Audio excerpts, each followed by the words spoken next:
Okay, so when you think of the Colosseum, you probably picture this, right? This majestic, iconic, and, well, pretty broken ruin. It's one of the most famous buildings on the planet, but the story of why it's so broken is way more interesting than you'd think. It's not just about time. Right, so you gotta ask, what on earth happened here? And I know what most people think. Hey, it's almost 2,000 years old. Of course it's falling apart. But that's not the whole story. Honestly, it's not even close. The real story actually starts before the first stone was ever put in place. See, the Colosseum had this hidden weakness, a kind of fatal flaw baked right into its foundation. Its fate was sealed by the very ground it was built on.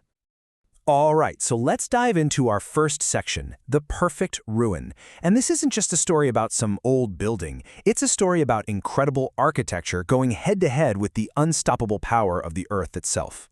You see, the problem wasn't really the building itself. It was the ground underneath it. The whole northern side was built on solid, stable rock. Great. But the southern side, that was sitting on soft, kind of swampy river deposits. It's literally like building a skyscraper with one half on solid concrete and the other half on beach sand. And that uneven foundation, that was the building's Achilles heel from the get-go.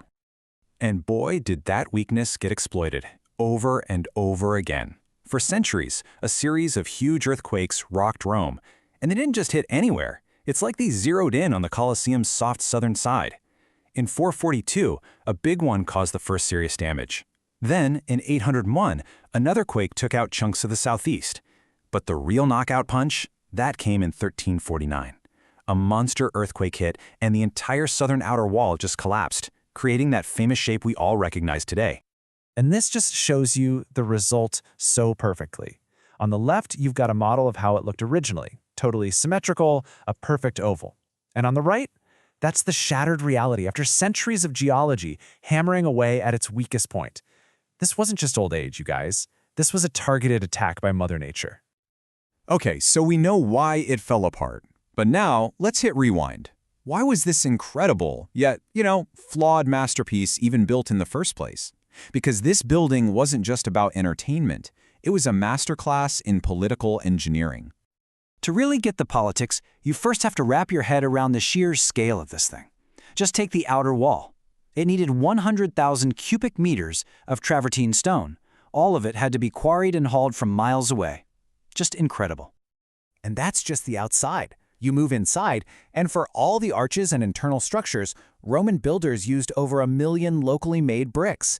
It was a stunning display of their industrial power. But honestly, the real jaw-dropper was what you couldn't see. 3,000 meters of super advanced drainage channels buried underneath. This system was so good, they could flood the entire arena floor to stage mock naval battles. Yeah, you heard that right.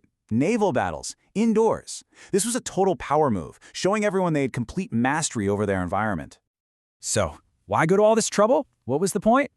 It was 100% political propaganda. See, the Emperor Vespasian built the Colosseum right on top of a private lake that belonged to the hated tyrant that came before him, Nero. By draining Nero's private playground and putting up this massive public arena, he sent a super clear message. Where a tyrant built for himself, I'm building for you, the people of Rome. It was an absolute political masterstroke. But here's the thing. The Colosseum wasn't just some big, generous gift to the people. Nope, it was a tool to organize them, to keep them in their place. The building itself was basically a giant, 3D diagram of Roman society, made out of stone and mortar. Your seat wasn't about what you could pay, it was about who you were. Right at the bottom, ringside, you had the VIPs, the emperor, senators, chilling on their own individual marble chairs. One level up, you had the business class, the equestrians. Then came the regular, respectable middle-class folks. Above them, the poor but free citizens sat on simple wooden benches. And way, way at the top, in the standing room only section, that's where you found women, slaves, and foreigners.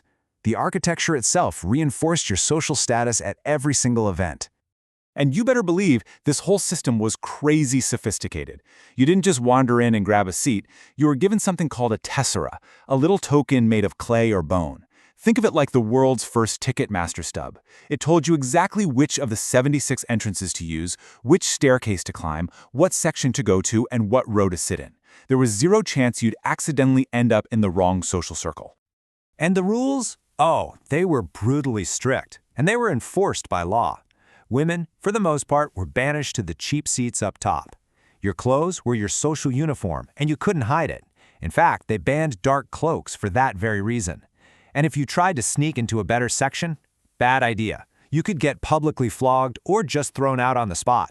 The arena wasn't just for watching the games, it was for practicing your role in society. Now this is where it gets really, really interesting, because this ancient blueprint for sorting people, well, it never actually went away. It just changed its disguise. The brilliant classicist Mary Beard put it perfectly. The whole design of the place was psychologically brilliant. Think about it. If you're down low, looking down at the spectacle, it teaches you a sense of superiority. But if you're stuck way up at the top, looking up at the elites below, well, that just reinforces what you're supposed to aspire to. Every single glance was a reminder of where you stood on the social ladder. So let's put it side by side with today. In the Colosseum, you were sorted by your family name, your social status, your gender. In a modern stadium, we still sort people, but we use a different ruler: money. The luxury skybox? That's the new emperor's podium. The pricey club seats? Those are for the business elite. And the nosebleeds? Well, they're still the nosebleeds. And that leaves us with a pretty big final thought. We might think we're way more egalitarian than the Romans, but the next time you're at a concert or a game, just look around. The architecture is still separating us into tiers. So the real question is, by swapping out sorting by birthright for sorting by bank account, have we really changed the fundamental game? Or did we just change the currency we use to play it?